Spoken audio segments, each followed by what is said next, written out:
আমরা সিন করতে যাই আসলে কি ঘটবে সেটা অনেক সময় আমরা একদম প্রি ডিসাইডেড থাকি না। সিনটা আসলে সেটাও অনেক ধরনের ডাইমেনশন ক্রিয়েট করে ক্যারেক্টার অ্যাসপেক্টে, মোমেন্ট অ্যাসপেক্টে। তো ওই সমস্ত জার্নির জায়গায় অ্যাজ এ ডিরেক্টর রাফির কাছে অলওয়েজ অনেক ধরনের চ্যালেঞ্জ থাকে, যেটা খুবই ইন্টারেস্টিং।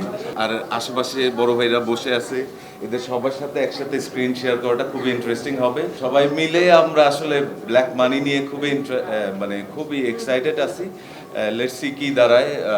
হায়দার ভাইও ব্ল্যাক পরে আসছে, আমিও ব্ল্যাক, লাভলুও black, I think Rafi black, সবাই ব্ল্যাক হলে আরো ইন্টারেস্টিং হয়তো, ড্রেস কোড হয়ে যেত।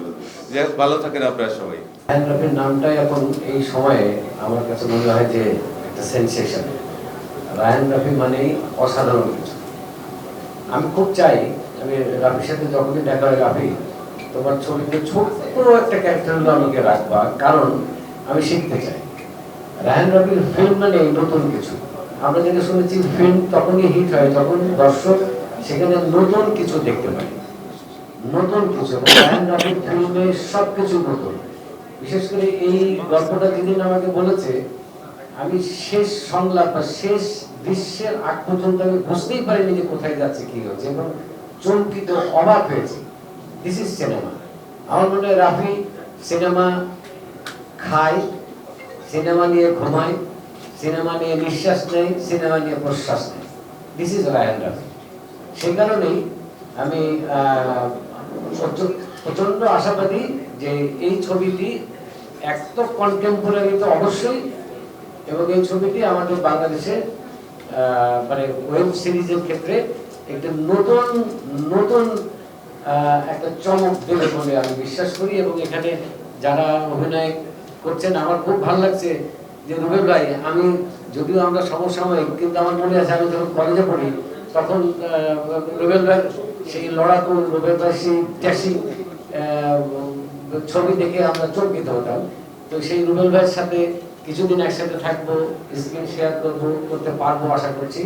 সবকিছু মিলিয়ে আমার খুব ভালো লাগছে, এবং স্পেশালি মঞ্জু ভাইকে অনেক কৃতজ্ঞতা যে মঞ্জু ভাই এই সময়ে বাংলাদেশে এরকম একটা সময় এত বড় ধরনের একটি প্রজেক্ট উনি করছেন, আমাদের কথা চিন্তা করে, দেশের কথা চিন্তা করে, দর্শকদের কথা চিন্তা করে, বিহাইন্ড দ্য ক্যামেরা টেকনিশিয়ানদের কথা চিন্তা করে।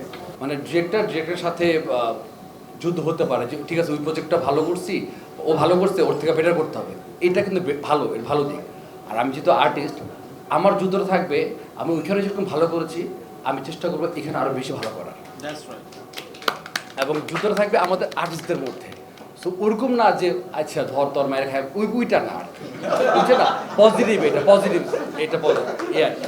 যখনই নতুন কোনো প্রজেক্ট করি বা কাজ করি আমি শিখতে চাই। আর এই প্রজেক্টটা শেখার অনেক জায়গা আছে আমার, কারণ রাফি ভাইয়ের সাথে আমার প্রথম কাজ। আমি বলতে পারবো না যে রায়ান রাফি বা ভাইয়ার সাথে মানে আমার যে ইচ্ছাটা মানে সেটা হচ্ছে যে ভাইয়া তুফান করার পরে ওই যে সবাই বললো তুফানি ডিরেক্টর, আসলে তুফানি ডিরেক্টর আপনি বলছেন, আচ্ছা উনি বলছে, আপনি না বললেও আমরা সবাই জানি রায়ান রাফি তুফানি ডিরেক্টর।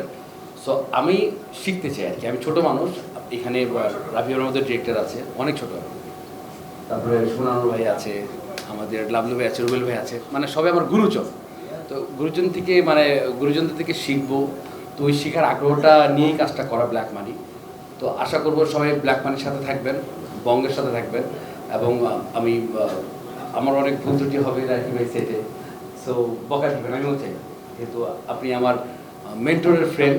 সো আমিও আপনার ছোটো ভাই, সো আপনি আমাকে বকা দিবেন যদি ভুল করি, আমিও শিখতে চাই। উদ্বোধন কর্তৃপক্ষ নাভি ভাই এখানে বসে আছে, একটা তাকিয়ে আছে, হাসছে মাঝে মাঝে, খুব ভালো লাগছে। আপনাদেরকে অসংখ্য ধন্যবাদ। বাকি কথা কিছুই বলবো না, শুধু বলবো আপনারা দুজন এবং আপনাদের সাথে সম্পৃক্ত যারা আছে বঙ্গ, রাফি ভাই তো চমৎকার ডিরেক্টরদেরকে প্যাট্রোনাইজ করবেন, সহযোগিতা করবেন। আর তার সাথে সাথে আমরাও দু চারটা ভালো কিছু কাজ আপনাদেরকে উপহার দিতে পারবো। অনেক শুভেচ্ছা, অনেক ভালো থাকবেন, অনেক সুস্থ থাকবেন। Take care. আসসালামু আলাইকুম। এলো খবরের কাগজ, নিখাত, নির্ভীক, নিরপেক্ষ।